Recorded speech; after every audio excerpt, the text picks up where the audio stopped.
Welcome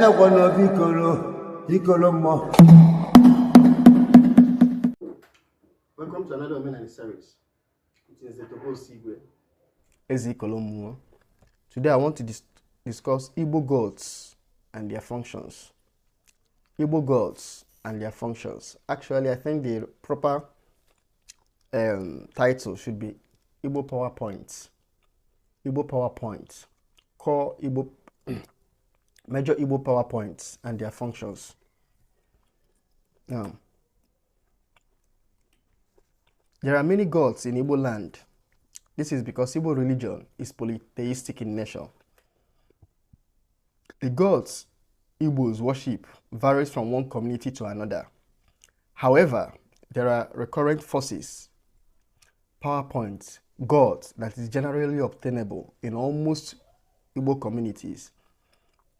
These forces, gods, deities may bear different names in various communities, but their functions remain the same. In fact, the gods I want to even discuss today are not even limited to Igbos. You know, so many people believe they are worshipping, that their religion is monotheistic.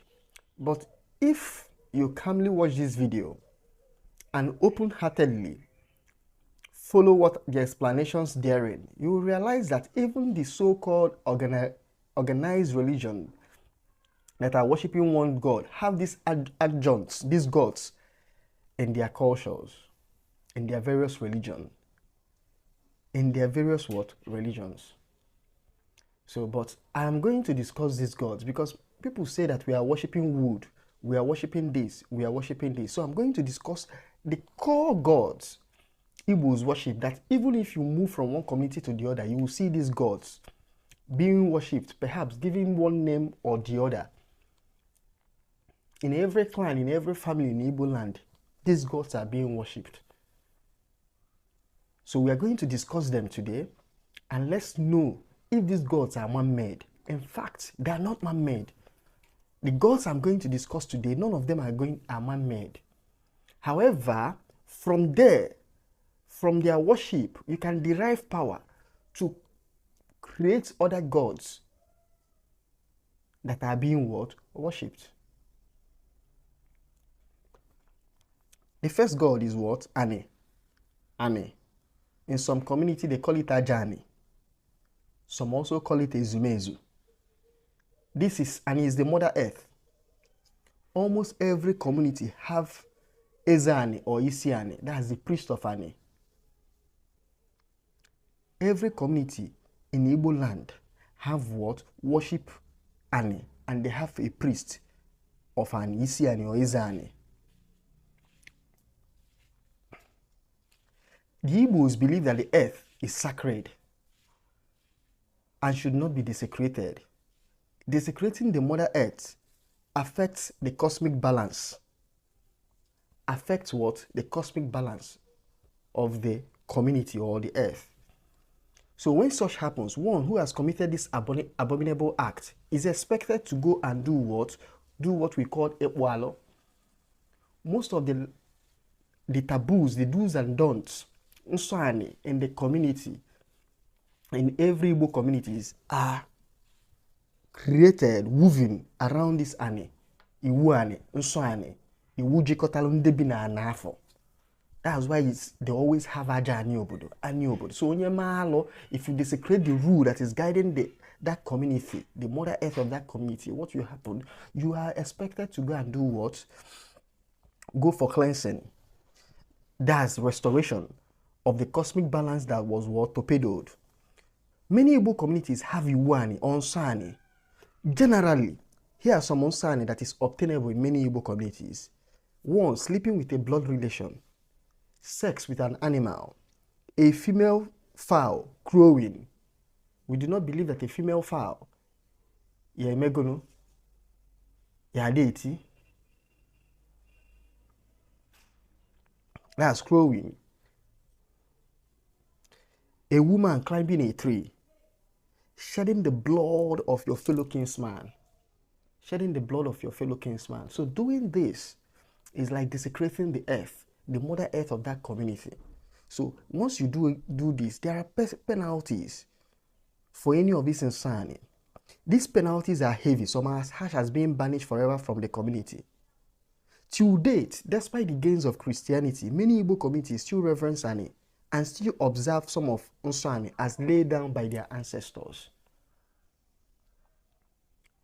So Ani is the foremost deity that Igbos worship, that is guiding every community in Igbo land. One of the major deities every community you have or power force is what? Ani. Ani. Aja ani obodo afọ. So if you desecrate the rule, you are expected to go for cleansing. Not in secret, but in public.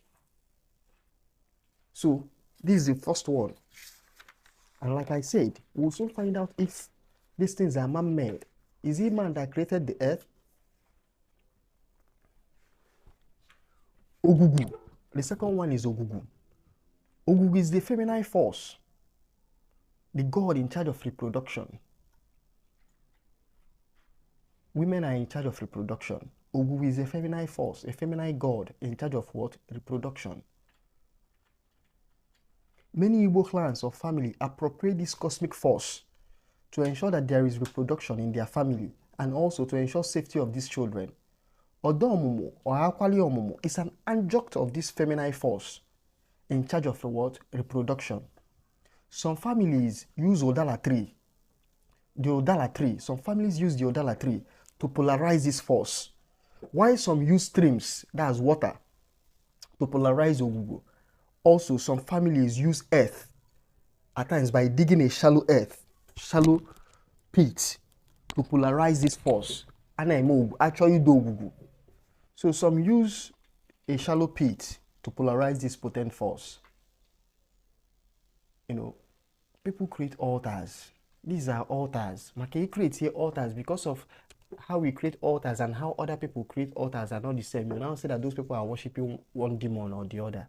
But at the end, you find out that what Christians do as altars of Virgin Mary or whatever is still harnessing that feminine energy, Ogugu.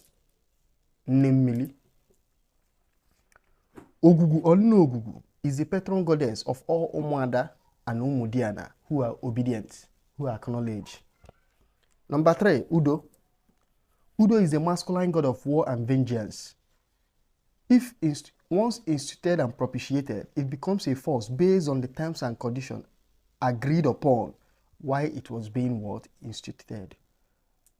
So Udo is the god of vengeance. Udo is the god of war. Udo is the god of protection. It's a masculine god, masculine energy. Once propitiated, how the terms and condition varies from one community to the other, because terms and condition of every god or deities as propitiated by a people is created at the point of when it was being propitiated, when it was being instituted. It is these terms and condition that they work with. But at the end of the day, you see that it's still the same stream. The same power flow is coming from the same stream. The function might differ from one community to the other, but if you look closely, you see that it's still the same power flow. Now, number 4 is what? Anyanwu. Many Igbos worship the sun. They harness and polarize the energy from the sun. The sun is the bringer of fortune. Igbos in quest of fortune polarize the sun to advance their quest. They polarize the sun. Anyanwu. Akadi ekpuchi anyanwu is an everyday thing. So you use all these, you polarize these energies. And there is a terms and condition agreed upon. And that's how worship starts. Every worship, every force that is going to be worshipped comes with terms and condition. At the point of polarized, is being polarized, or when you say you are giving your life to that particular thing in the Christian terms, I'm giving my life to Jesus and all this. Everything you want to worship, you have terms and condition. Number 5, Agwo. Agwo is the closest Igbos came in worshiping in the Creator. I have done a particular video on Agwo. If you want to understand more on Agwo, you can watch my video on Agwo. Agwo is the universal energy. Agwo is the universal energy as understood by a people. How we understand this universe is not how other people understand the universe. So the universe will deal with us according to our own level of understanding. The universe will explain itself according to its level of understanding or according to our own geographical location. This force, once polarized, helps a clan in unveiling a minute aspect of the universe. There is no people in this world that the universe have unveiled every aspect of it to. No. It is the meaning of that biblical statement. We prophesy in parts. Nobody knows everything. Everything you are trying to teach, you are teaching in part. It's how the universe have unveiled to you. That's how we are explaining. So the universe through Agu unveils itself to a particular people. So it's how they unveiled itself to. That's what the people are doing. It's how God, the universe, unveils itself to us. That's how we are doing. You can't do more than how has been unveiled to you. Just like a student cannot know more than he or she has been taught, whether by his physical or spiritual teachers. Ndi Mili, this is the water element. Many Igbos polarize this force and worship it. The function varies from healing to wealth and reproduction. Generally, people who seek good fortune want to harness the water energy because water is the bringer of new things.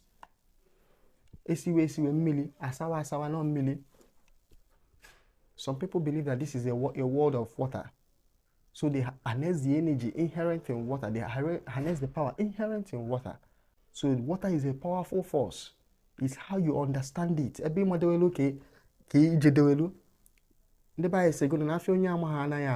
you feel that there is no power in water, good and fine. If what you don't know is older than you or is greater than you.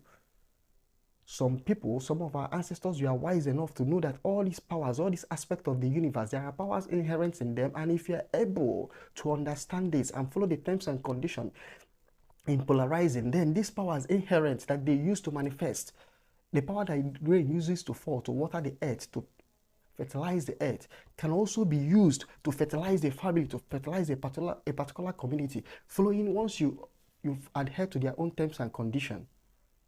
So these things are energies, that the elementals, they are part of the universe. That's what makes up the universe. None of them were created by the Igbos. We didn't create the rain. We didn't create water. We didn't create Awo. We didn't create Anyanwu. We didn't create the masculine energy. We didn't create the Ogugu, the feminine energy. We didn't create the earth. So how come people are saying that those who worship this thing are worshiping man-made God? Every other God that is being created by man, the energies are derived from these forces. It's how they have harnessed this thing that they can power others.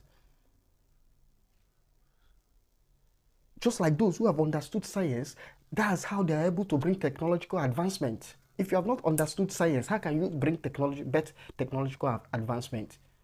So if you have not understood universal elements, how can you create deities? You can't create deities without understanding the real deities. So from the above, we can see these forces are purely natural forces, harmonized to solve the problem of Igbo communities, clans, and families. These are the major forces Igbos worshipped. There are other gods, Alose, but they are mostly man-made. And there is nothing wrong with this. I can't speak against Alose. Although people know what they are looking for before they went to go and bring a particular kind of Alose that will solve their problems for them. Is need that creates supply. Without demand, there will be no supply. I want to say that these gods that I have listed, these forces, this PowerPoint that I have listed, are being worshipped by other what? Cultures and religions of the world, but they bear different names. We are all doing the same thing, but we have titled it what? Different names, and we have different methodologies to it. So at the end of the day, we are all doing the same thing. At the end of the day, there is no religion that is completely monotheistic. If you dissect all the things I have listed today, you see that everybody is still going back to it. Why are the Christians doing baptism? Why are they doing it with water? They are baptizing people into the water. Why? Every religion, one way or the other, the Muslims, if they want to pray, they use water to start washing themselves. Why are you not cleansing yourself with water? So you see that all these elementals are also involved in every religion in one aspect of it. Either they do it so brazenly or they do it covertly in a reducible state. If you have any question, I'm waiting in the comment section. Thank you for watching this video. Thank you. Thank you for watching this video. If you like the video, please like, subscribe, and share. I would like to hear from some of you. If you have any question, please, you can reach me through the number on the screen, or my email address, or my other social media handles. Thank you. Thank you.